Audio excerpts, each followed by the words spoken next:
In 1963, Wall Street faced a financial crisis so severe, it threatened to collapse the global commodities market.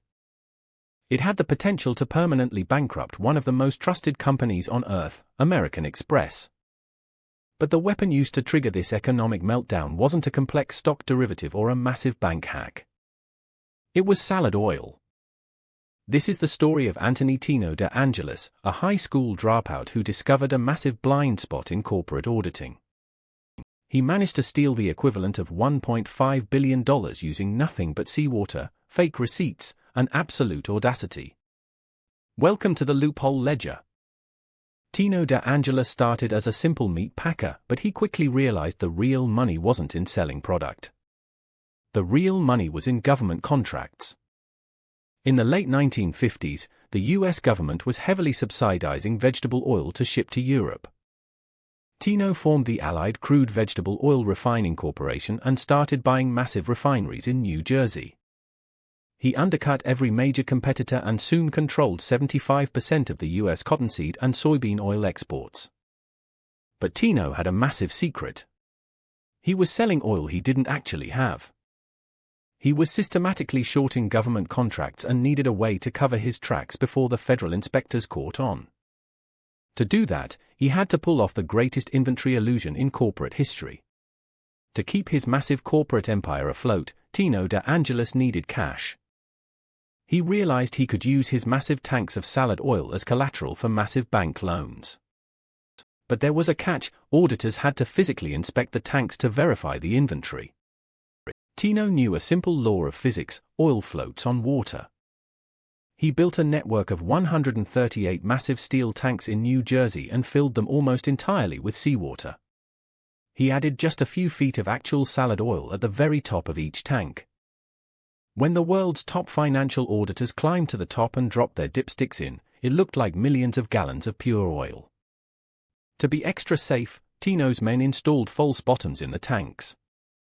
They even pumped the same batch of real oil between different tanks through a maze of hidden pipes right as the inspectors walked around the facility. The fake inventory trick worked perfectly. A newly formed division of American Express, tasked with writing warehouse receipts, inspected Tino's tanks. They officially certified that he held over $150 million worth of salad oil. Armed with these official American Express receipts, Tino walked into Wall Street's biggest banks and took out massive, multi-million-dollar loans. But Tino didn't run away with the money. Instead, he took the bank's cash and dumped it directly into the stock market, aggressively buying up soybean futures. He was trying to corner the entire global market, artificially driving up the price of his own fake inventory. His plan was to eventually sell it all and pay back the loans before anyone realized the tanks were full of water. By late 1963, the house of cards finally collapsed. Federal regulators noticed Tino's aggressive market manipulation and stepped in. The soybean market instantly crashed, and Tino's brokers issued massive margin calls that he couldn't pay. Overnight, his company declared bankruptcy. The banks and American Express rushed to the New Jersey facility to seize the $150 million worth of salad oil they held as collateral. They drained the tanks and found nothing but seawater. The missing oil had never existed. The fallout was catastrophic. Two major Wall Street brokerage firms were completely wiped out and forced into bankruptcy.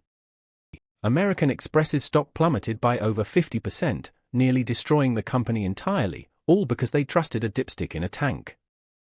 Tino De Angelis was sentenced to 7 years in prison, a remarkably light sentence for almost collapsing the US financial system. The salad oil swindle forced Wall Street to completely rewrite how they audit physical inventory. It proved that sometimes the greatest threat to a multi-billion-dollar corporation isn't a master hacker, but a guy with a hidden pipe and a lot of saltwater. If you enjoyed this dive into the Loophole Ledger, hit subscribe and leave a comment down below on what corporate mystery we should uncover next.